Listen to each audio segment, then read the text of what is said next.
Today I'm going to talk about the Impergium. I'm going to talk about what it was, who did it and when, why it's had such an impact on the human society, and why its effects are still being felt today. We have a lot to cover. Let's get into it. Hello everyone, my name's Nathaniel. This is a channel where we discuss lore around some of your favorite role-playing games such as Starfinder, Werewolf the Apocalypse. If that's something you're interested in, I would love to have you join me at the table.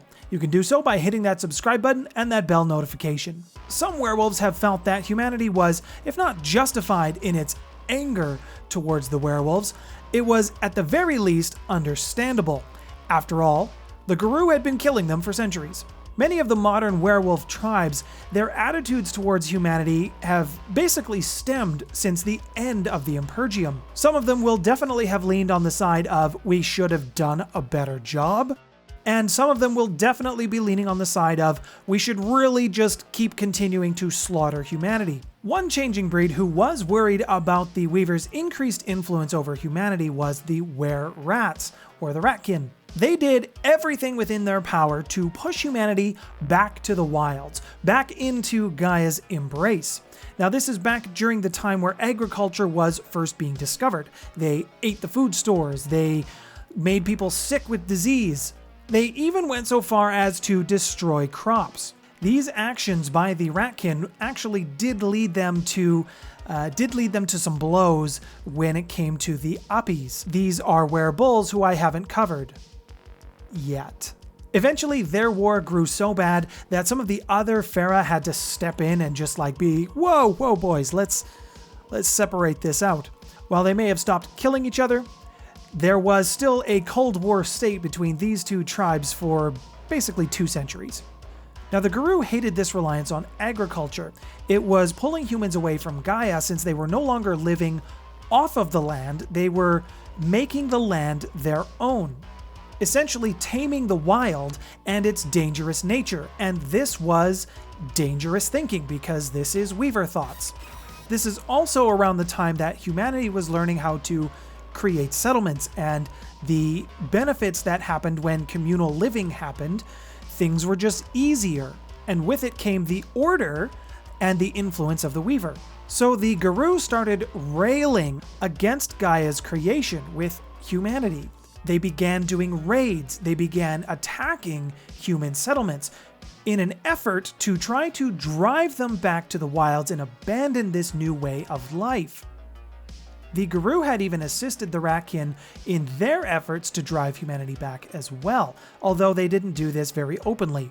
In some of the more northern habited places of the world at that time, the Garou were fairly successful, and parts of the world that would later become known as Asia, they were also very successful there as well. However, some particular places that they were not successful was the Mediterranean, and humanity fought back hard in these regions. One of the things that the werewolves had started noticing is that when humans congregated and had started using this agriculture technology, the gauntlet to get into the Umbra became incredibly difficult to pass through, or at least more difficult than it used to be, and this was a noticeable change. With humanity's tending to the crops and making sure the cattle was fed so that they could go about their chores and do their business, this meant that there was less time for Gaia worship, and that is also something that the werewolves did not appreciate. With the increase of the Weaver's presence, some smaller Karens in not only the werewolves, but even in the Camazots and in the Garou and a few of the other changing breeds, the few of the other Fera, they noticed that their influence in their Karens was diminishing. It was fading away. This line of thinking was exactly how the Impergium started. Again, another interesting side effect of humans congregating together was they had come to each other's aid. They had built defenses. They had built walls. This had incensed the werewolves. They took it upon themselves as a personal insult that humanity was trying to defend itself from them. This action was, of course, met in usual Garou style of extreme rage and prejudice, and they went on a killing spree, attacking smaller human settlements, killing everyone that they could because they were insulted. The message from the Garou nation was, Your cities have failed, your walls will not protect you, we can still get you. And it was through these attacks that humanity learned to fear the things that go bump in the night.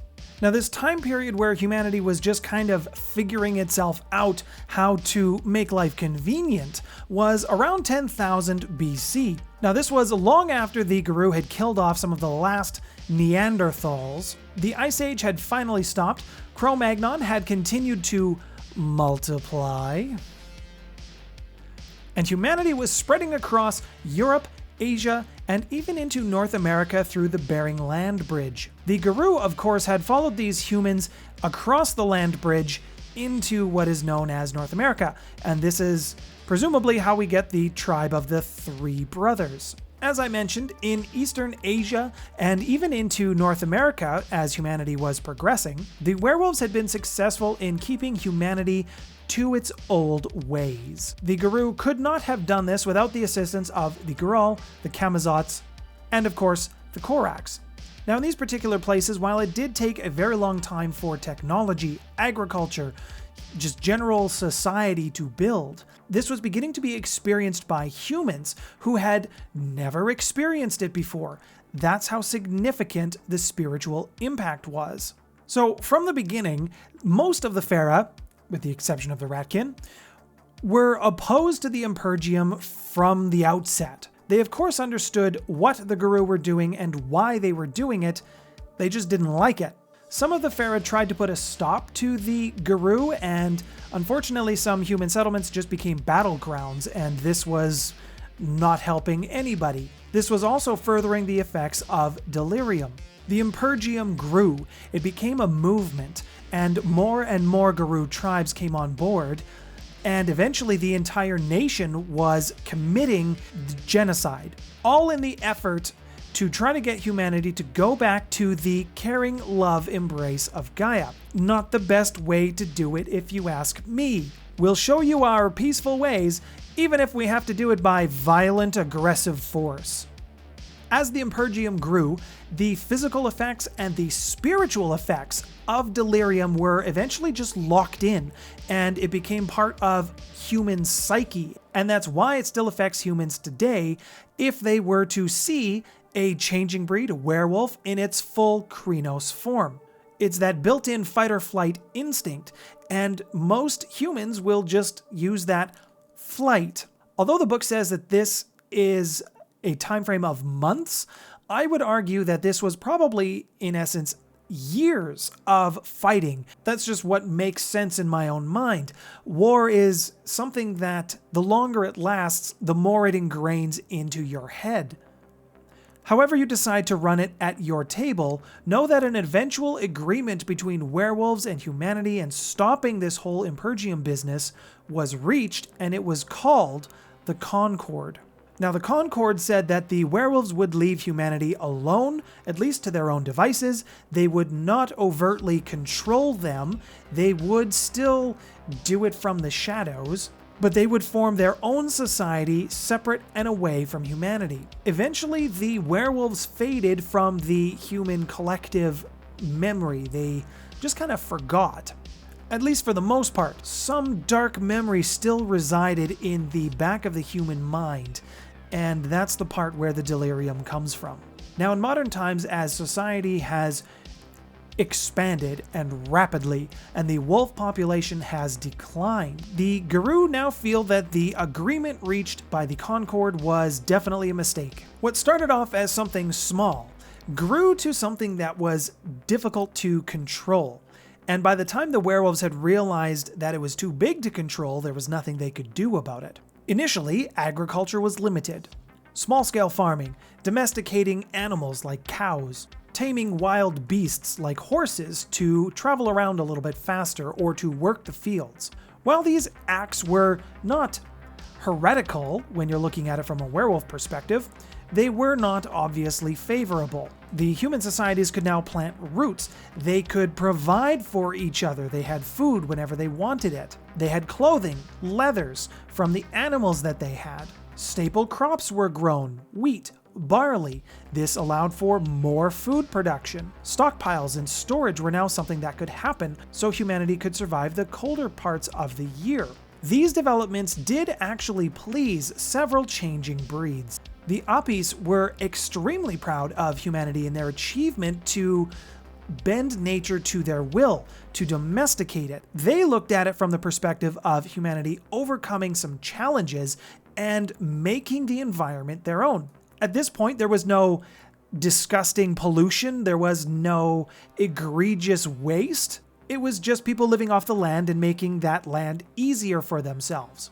The Ananasi were also pleased because while humanity was learning to till the farms and continue and build their agriculture and their cities, it distracted them from their queen's prison, which they were trying to get her out of. The Garou and the Gronder were not particularly happy about humanity creating settlements. What did eventually win them over, though, was the fact that humanity would basically stay put. They would stop wandering off and going into potentially sacred places for the Gronder and the Garou, and then they would have to kill them. It became much less dangerous to travel for humanity, and for this reason, those two tribes allowed this to continue. While humanity became distracted, forgetting its old ways with its new technology and new resources, agriculture.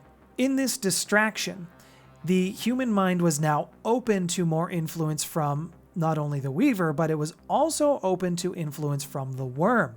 Ever so slowly, it was able to also corrupt the minds and the souls of humanity as the millennia passed on. Maybe it would have been better to keep humanity in its old ways. Who knows? Thank you to all of my wonderful patrons who have supported me and supported this channel. Caneroot, Warpony, Ducky, Get of Mathrocks, B.A. Bravo, Arutvin, The First Layer, Bones Malone, Westheimer, and Ain't No Waifu. Thank you all for your continued support.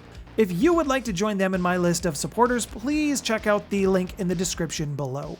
If you would like to learn more about the changing breeds through the world of darkness, I will encourage you to check out the playlist on the screen in front of you. If you enjoyed the video today, please let me know by giving it a thumbs up, and if you want to get more of this content from myself, then please hit that subscribe button and that bell notification. My name's Nathaniel. You've been watching The Maple Table. Thank you so much for your subscription. Thanks for stopping by, everyone.